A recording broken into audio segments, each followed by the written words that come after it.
Welcome. We are about to embark on a short journey. It spans some 65,000 years. We will explore the traditions and cultures of the first peoples of Australia. These are among the oldest continuous cultures on our planet.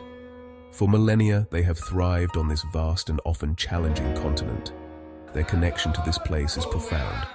Knowledge, respect, an unbroken spiritual bond. These cultures are not relics of the past.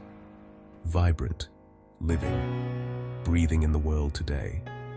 A testament to remarkable resilience and adaptation. Australia is a continent of extraordinary diversity. Sun-scorched deserts, lush tropical rainforests, temperate woodlands, windswept coastlines. Aboriginal and Torres Strait Islander peoples have made their homes in every one of these environments. It is a mistake to think of them as a single group. Hundreds of distinct nations, language, stories, intricate systems of law. This journey is simply an introduction, a brief glimpse into the immense depth and variety of these ancient and enduring human societies. The very dust of this continent is steeped in human history. Every rock, every river, every star. For Aboriginal peoples, the land is a living entity, a library of stories. For Aboriginal peoples, the connection to the land is paramount. The English word, land, is not quite sufficient to capture the depth of this relationship. A more fitting term is country. Country is not just the soil, the rocks, and the trees. It is a holistic concept that includes the people, the animals, the plants, the stories, and the spirits. It is a place of belonging. An individual does not own country. Rather, the country owns them. It is the source of their identity, their ancestry, and their spiritual being. At the very heart of Aboriginal spirituality lies the dreaming. This is a complex concept, often described in English as a time of creation. It is a sacred era, long ago in the past.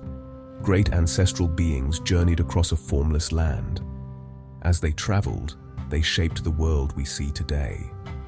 Rivers, mountains, rock formations, waterholes, people, animals, plants. These powerful spirits set down the laws for how all life should conduct itself. The dreaming is not confined to a distant past. It is an ever-present reality. The journeys are recorded in the landscape itself. A rock formation might mark where a great serpent rested. A river may follow the path a giant kangaroo took.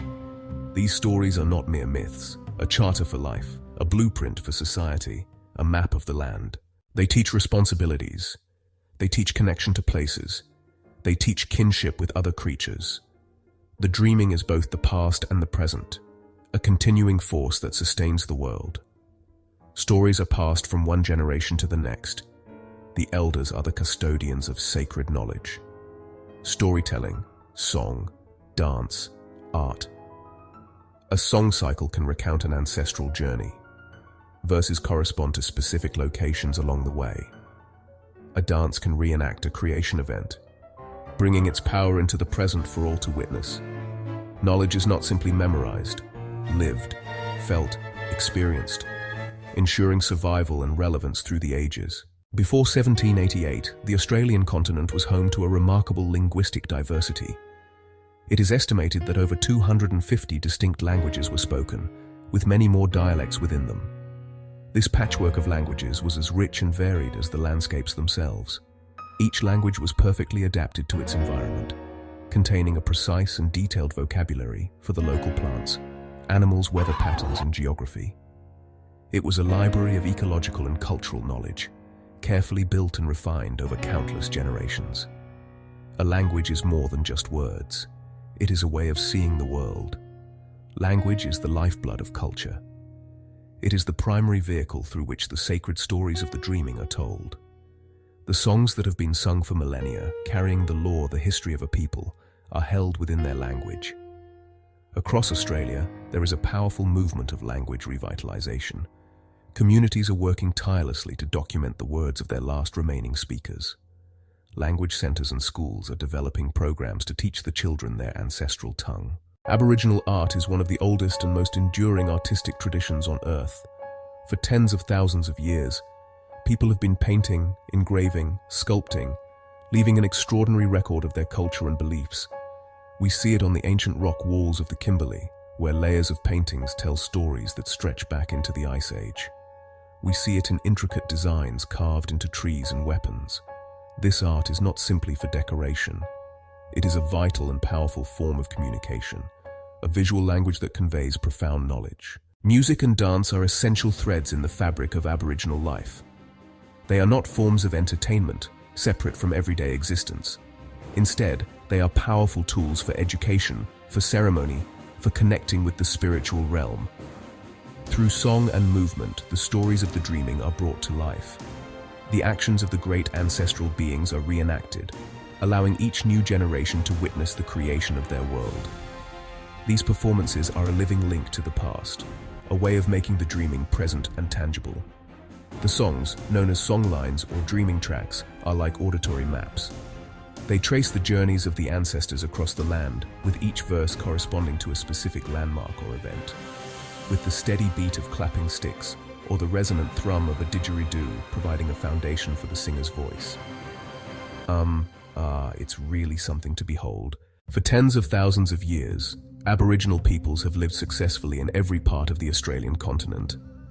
This remarkable achievement was made possible by an exceptionally deep and detailed knowledge of the natural world. This is not simply a collection of survival skills. It is a true science, built on millennia of careful observation, experimentation, and information passed down through generations. This ecological knowledge is holistic, weaving together the practical and the spiritual, and recognizing the interconnectedness of all living things. This understanding is evident in their methods of finding food. People knew the life cycles of hundreds of plants, when to harvest their seeds, fruits, tubers, and how to process them to remove toxins. They deliberately and skillfully used fire to manage the landscape. This careful application of fire shaped the Australian landscape we see today. Aboriginal society is structured by one of the most complex and sophisticated kinship systems in the world. This system is the framework that governs all social relationships. It defines a person's identity, their responsibilities, and their obligations to every other member of the community.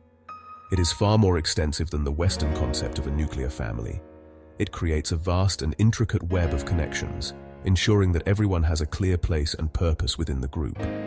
At its core, the kinship system determines who a person is related to and how. It dictates who you can and cannot marry, a rule that ensures genetic diversity and builds alliances between different family groups. It outlines who has the responsibility for raising and educating children, a duty often shared among aunts, uncles, and grandparents. In this way, the kinship system acts as a social safety net, ensuring that the vulnerable, the young, and the elderly are always cared for. Law is not written down in books. It is held within the dreaming stories, the songs, and the ceremonies. Today, Aboriginal and Torres Strait Islander cultures are a dynamic blend of the ancient and the modern. People live in all parts of the country, from remote communities on their ancestral lands to the bustling centers of major cities. They are doctors, lawyers, artists, politicians, and scientists. Young people navigate the digital world of smartphones and the internet, while also learning the ancient skills and stories of their elders. This is not a culture frozen in time, but one that has continually adapted and evolved while holding fast to its core values. This survival is a powerful story of resilience. In the more than 2 centuries since European colonization, Aboriginal peoples have faced immense hardship.